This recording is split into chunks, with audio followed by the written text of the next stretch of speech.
Oi, gente, tudo bem? Vamos para a nossa primeira aula de geometria analítica. Queria avisar vocês que às vezes pode ser que a gente tenha algum barulhinho de fundo, né?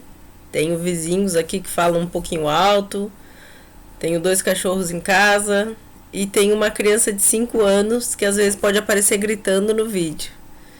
Esses gritos, por favor, não chamem o conselho tutelar. Provavelmente ele está fazendo birra porque não quer largar o tablet, ou então ele tá brincando e ele não sabe brincar sem gritar, tá? Se o barulho for muito alto, daí eu corto o vídeo e edito, mas a princípio eu não pretendo fazer grandes edições no nosso vídeo.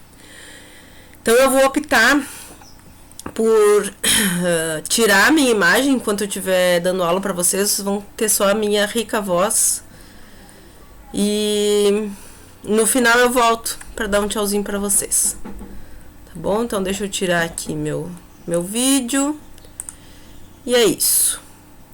Então vamos iniciar a nossa aula de geometria analítica. Essa aula ela vai ser uma revisão das primeiras aulas que a gente teve, né? Se eu não me engano foram 3 aulas que nós tivemos, tá?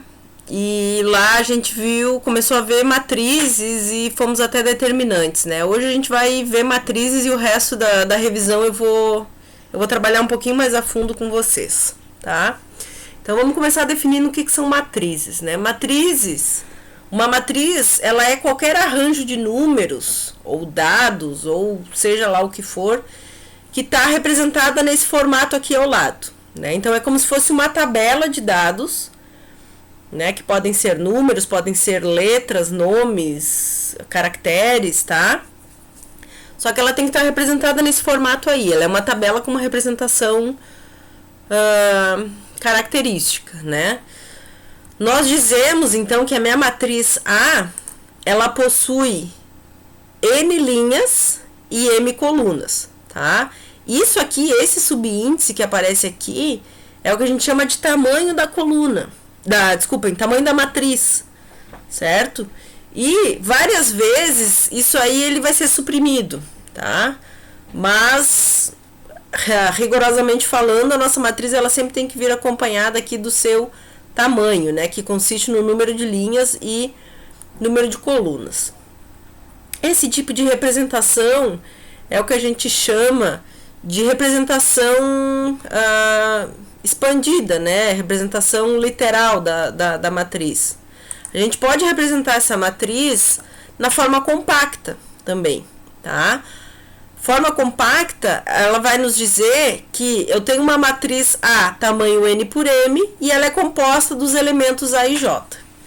Né? Esses elementos A e J, eles são os elementos da matriz, que aqui, ó, vocês podem ver que os subíndices, né, dos elementos é o elemento A11, A12, A21, A22 e assim por diante, né? O que são esses subíndices? Então, o primeiro índice, que a gente representa aqui pela letra I, ele vai ser sempre o índice da linha, ao qual aquele elemento pertence.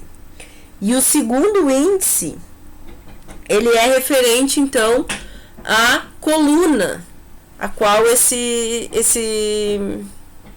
elemento pertence, tá? Então o elemento A11 ele pertence à primeira linha e à primeira coluna. O A12 pertence à primeira linha, à segunda coluna e assim por diante. Como é que a gente vai saber se duas matrizes são iguais? Se a gente quer comparar números, é muito fácil, né? É muito fácil eu comparar um número com outro e dizer se eles são iguais. Basta, por exemplo, eu fazer um menos o outro. Se o resultado for igual a 0, é porque os dois números são iguais, né? Com matrizes é um pouquinho diferente. Por quê? Porque a gente tem que satisfazer duas coisas. Primeiro, eu preciso que as matrizes tenham o mesmo tamanho para que eu possa comparar os seus elementos, né? Lembrando que o tamanho da matriz é o número de linhas pelo número de colunas, né? Então, para que duas matrizes sejam iguais, primeira coisa que eu preciso satisfazer é que elas precisam ter o mesmo tamanho. E aí, depois eu vou comparar os seus elementos. E aí eu comparo o elemento 1 a 1, né? Então, o elemento da matriz A, primeira linha, primeira coluna, tem que ser igual ao elemento da matriz B, primeira linha, primeira coluna. elemento A da terceira linha, segunda coluna, tem que ser igual ao elemento B, terceira linha, segunda coluna. Aqui eu disse dois elementos apenas, mas tem que ser todos os elementos. Então, tu tem que fazer uma comparação um a um, né? Esse tem que ser igual a esse igual a esse, e assim por diante, tá? Agora vamos ver um pouquinho de matrizes, né? Tipos diferentes de matrizes, tá? A gente tem o que a gente chama de matriz linha, que vai ser aquela matriz que possui apenas uma linha, né? Então, o N que aparece ali, ele é igual a 1. Ele vale 1 e não muda, porque só tem uma linha nessa minha coluna. E os elementos da coluna, da matriz, vão pertencer todos à mesma linha e cada um a uma coluna diferente. Já a matriz coluna é o contrário, né? A matriz coluna, ela tem apenas uma coluna, então o M é fixo e vale 1. E o número de linhas pode ser qualquer.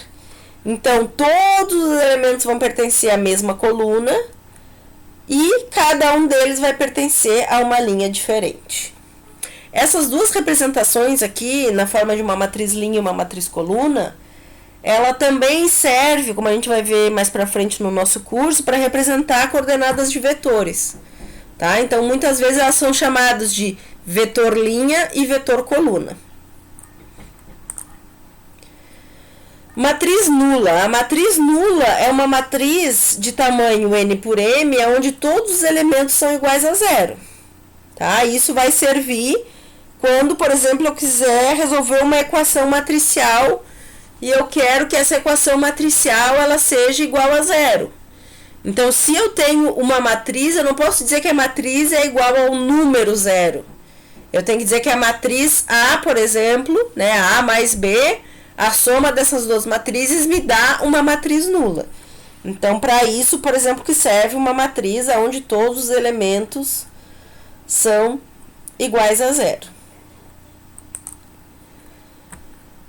Outro tipo de matriz é o que a gente chama de matriz diagonal. Aqui a gente está entrando agora numa classe meio especial de matrizes, que são as matrizes que a gente chama de matrizes quadradas. Né? O que é uma matriz quadrada? Uma matriz quadrada é aquela matriz em que o número de linhas é igual ao número de colunas.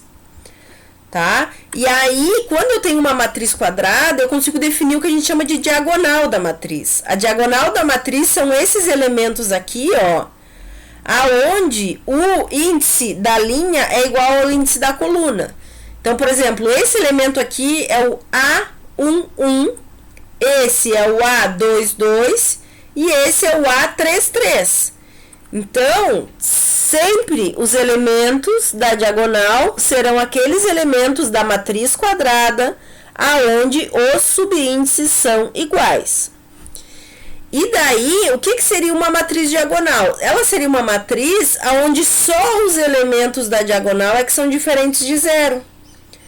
Né? Eu até posso ter aqui um ou outro elemento nulos, mas eu não posso ter todos os elementos nulos, senão a gente cai lá no caso da matriz nula, tá?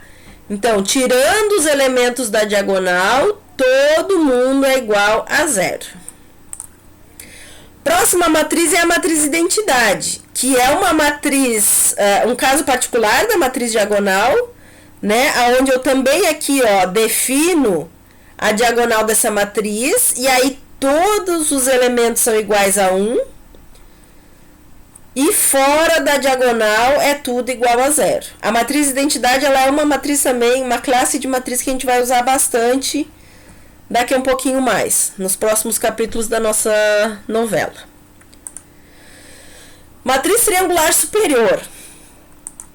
Opa, volta. Matriz triangular superior, também, ó, eu defino uma diagonal, né? Então, se eu estou definindo uma diagonal, significa que a minha matriz é quadrada. Defino uma diagonal e abaixo da diagonal todos os elementos são iguais a zero, tá? Essa é uma matriz triangular superior. Por quê? Porque acima da diagonal eu tenho os elementos diferentes de zero. E a matriz triangular inferior também é uma matriz quadrada, só que acima da diagonal é que os elementos são nulos, né? Então, aqui está a nossa diagonal diagonal, diagonal, abaixo, 0, acima, igual a 0. Matriz simétrica e matriz antissimétrica, que é o que a gente vai ver no próximo, né? Então, o que seria uma matriz simétrica? O nome já diz, né? Tem uma certa simetria. A simetria, ela vem do fato de que, primeiro, ela é uma matriz quadrada, tá? Então, ela tem que ter o mesmo número de linhas e o mesmo número de colunas. Bom, segundo, os elementos da diagonal dessa matriz são todos nulos, certo? E daí, eu tenho que respeitar essa regra aqui, ó. Satisfazer a condição de que o elemento que pertence à linha I, coluna J, tem que ser igual ao elemento que pertence à linha J, coluna I. Então, por exemplo, aqui, ó, eu até pintei de cores iguais, para ficar mais fácil de vocês enxergarem. Esse elemento aqui, menos 5, que é o primeiro elemento fora da diagonal na primeira linha, ele é o elemento linha 1, coluna 2. Então, ele é o A1, 2. Pela regra, o A12 tem que ser igual ao A21. Então, A21 é o elemento linha 2, coluna 1. Certo? São iguais. Claro, porque essa matriz ela foi construída para ser uma matriz simétrica, tá? Então, o A12 igual ao A21. Próximo elemento fora da diagonal é o A13, né? Que é o que está pintado de vermelhinho. Então, o A13 ele tem que ser igual ao A31. A14 tem que ser igual ao elemento A41. Então, a primeira linha já foi toda varrida. Agora, eu passo para a segunda linha, ó. Abaixo da diagonal, né? O primeiro elemento eu já comparei, eu não preciso comparar de novo. Então, eu vou aqui, ó, para o próximo elemento depois da diagonal, que está pintado de magenta. Então, o elemento A23 tem que ser igual ao elemento A32. E aqui, o A24 tem que ser igual ao elemento A42. Certo? Então, a segunda linha já foi varrida. Passo para a terceira linha. Ó, na terceira linha, os dois elementos antes da diagonal já foram comparados. Eu não preciso comparar de novo. Então, eu vou só para esse elemento aqui, ó, que é o último que falta a gente verificar.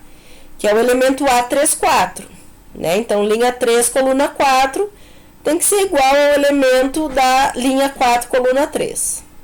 Tá? Lembrando, né, essa matriz ela foi construída para ser uma matriz simétrica, então todas as condições são satisfeitas. A matriz antissimétrica, ela é igual, mas diferente, né? Por que ela é igual, mas diferente? Porque eu também tenho que ter uma matriz quadrada de diagonal nula, só que agora eu preciso satisfazer, né, a condição de que o A e J seja igual ao menos AJI.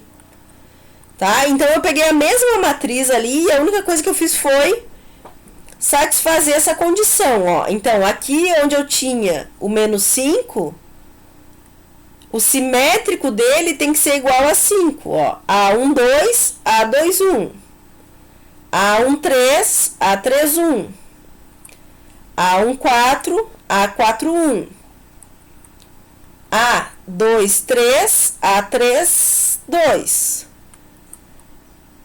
A24, A42. E finalmente aqui o A34 igual a menos A43. Tá? Então o que muda é que agora ele precisa ser o negativo do elemento. O A e J tem que ser o negativo do elemento AJI. Bom, então, essas são os tipos de matrizes que a gente precisa saber nesse início para dar andamento ao curso. Agora, a gente vai introduzir algumas operações com matrizes, tá? A gente vai começar pela operação mais simples, que é a operação de soma de matrizes. Para nós somarmos duas matrizes, elas precisam obrigatoriamente ter o mesmo tamanho, tá? Por quê? Porque também a gente vai somar elemento a elemento, né? Então, se eu tenho uma matriz A, tamanho 2×3, e uma matriz B, tamanho 2×3, o resultado da soma dessas duas matrizes vai me dar uma terceira matriz, que eu vou chamar de matriz C. E essa matriz C, ela vai ter o mesmo tamanho, 2×3. Os elementos dessa matriz, então o que a gente chamaria aqui de elemento C11, ele vai ser a soma do primeiro do A com o primeiro do B. O C12 vai ser a soma do A12 com o B12 e assim por diante. Então, a gente vai somando elemento a elemento e essa soma, se eu estou somando os elementos da primeira linha, primeira coluna, elas vão formar, então, o elemento da primeira linha, primeira coluna dessa minha nova matriz C. Outra operação que a gente pode fazer é multiplicar essa matriz por um número, né? Que aqui a gente está chamando de escalar. Esse número é um número qualquer, é um número real, tá? Então, quando a gente multiplica uma matriz A por um número, por um escalar, esse escalar, ele vai entrar dentro dessa matriz e vai multiplicar todos os elementos da matriz, né? Então, por exemplo, aqui, quando eu multiplico a minha matriz A, N por M, pelo escalar K, todos os elementos dessa matriz serão multiplicados por esse fator K. E o processo inverso também é verdade, tá, pessoal? Muitas vezes vocês vão ver que vocês podem ter um fator comum dentro de uma matriz, né, um número que seja comum a todos os elementos, e vocês também podem fazer o processo inverso, que é escrever uma matriz com um fator comum como sendo, né, esse fator comum vezes a matriz. Bom, aqui temos um teorema, né, com algumas propriedades sobre essas operações, né, de soma e multiplicação por um escalar. Tá, eu vou ressaltar alguns só, porque isso aqui tudo tá lá nas notas de aula. Então, basicamente, ele diz aqui, que eu posso, né, a ordem que eu somo as matrizes não tem problema. Então, se eu somo A com B e depois eu somo com a matriz C, isso aqui vai me dar o mesmo resultado se primeiro eu somar B com C para depois somar A. Se eu somo uma matriz A com a matriz nula, é a própria matriz A. Se eu somo a matriz A com menos ela, isso vai me dar uma matriz nula. E assim por diante, tá? São propriedades que remetem à propriedade com números, tá? Somar números. Bom, aí agora vem a multiplicação de matrizes, né? Que é um pouquinho mais elaborado do que a soma, mas que também não é nada demais. Então, aqui, vamos considerar duas matrizes, né? Aqui a gente tem a nossa matriz A, tamanho N por P. E aqui eu tenho a minha matriz B, de tamanho P por M, tá? Então, como é que eu vou saber se eu posso multiplicar essas duas matrizes? A regra é bem simples. A regra é clara, como diria o Arnaldo, né? Eu preciso, né, para poder multiplicar a matriz A pela matriz B, eu preciso que o número de colunas da matriz A seja igual ao número de linhas da matriz B. Por isso que, inclusive, eu representei aqui pela mesma letra, né? Então, se a minha matriz A tem P linhas e a minha matriz B tem P colunas, o produto entre elas vai estar definido, tá? O que resulta dessa multiplicação, pessoal? Resulta uma outra matriz, né? Aqui está a minha matriz C, que é o resultado do produto de A com B. Qual é o tamanho dessa matriz C? Né? A matriz C, que resulta desse produto, ela vai ter o mesmo número de linhas da matriz A e o mesmo número de colunas da matriz B. Tá? Então, essa é a regra que a gente precisa satisfazer para que o produto esteja definido. né? Não são quaisquer duas matrizes que eu posso sair multiplicando. Diferente de números, o produto de números sempre vai estar definido, né? Mas o produto de matrizes não necessariamente. Como é que é feita a multiplicação, né? Então, por exemplo, aqui, ó, quando a gente multiplica as duas matrizes A e B, eu vou ter uma outra matriz C. Essa matriz C, ela vai ter os elementos, né? O elemento 1 da linha 1, o elemento 2 da linha 1 e assim por diante. Então, o elemento C da linha I, coluna J, ele vai ser a soma do produto da linha I com a coluna J. Tá? E aí, assim, olhando nesse caso mais genérico, pode ser um pouco complicado, mas agora a gente já vai fazer um exemplo, vocês vão ver que é bem tranquilo fazer as contas de multiplicação de matrizes. Então, aqui, ó, por exemplo, a gente quer multiplicar a matriz A, que tem 2 linhas e 3 colunas, pela matriz B, que é uma matriz quadrada. Ó, tamanho 3 por 3, né? Então, aqui, ó, eu tenho 3 colunas e 3 linhas. Logo, o produto de A por B está definido, certo?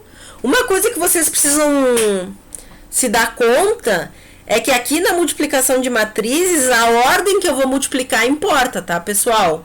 Depois vocês leem direitinho lá nas notas de aula, que ali tem algumas propriedades um pouco mais esmiuçadas, né? A vezes B não necessariamente é igual a B vezes A, tá? Lá tem um exemplo, inclusive, que a gente mostra isso para uma matriz, para 2 matrizes, acho que de tamanho 2 por 2, se eu não me engano. Então, vão lá nas notas de aula para olhar isso. Bom, então aqui, ó, quando eu multiplicar A por B, a minha matriz C, ela vai ter o mesmo número de linhas de A e o mesmo número de colunas da matriz B. E o que é o algoritmo de multiplicação? Que é o que eu escrevi aqui, ó. Eu vou fixar uma linha da matriz A e vou varrer as colunas da matriz B. Esse é o algoritmo, tá? Então, aqui, ó, o primeiro elemento da matriz C, aqui eu vou fazer passo a passo para que vocês entendam, tá? Lembrando que no futuro isso não necessariamente vai ser verdade. É que aqui, para ser didático, eu vou fazer passo a passo, tá? Então, quem é que vai ser o primeiro elemento, né? O elemento C1, 1. Primeira linha, primeira coluna. Ele vai ser a soma do produto da linha 1 com a coluna 1, né? Então, aqui eu vou ter 2 vezes menos 1, mais 1 que multiplica menos 5, mais menos 1 que multiplica 0. E é o que vocês têm aqui em azul, ó. 2 que multiplica menos 1, 1 que multiplica menos 5, menos 1 que multiplica 1. Não, aqui deveria ser 0. Errou!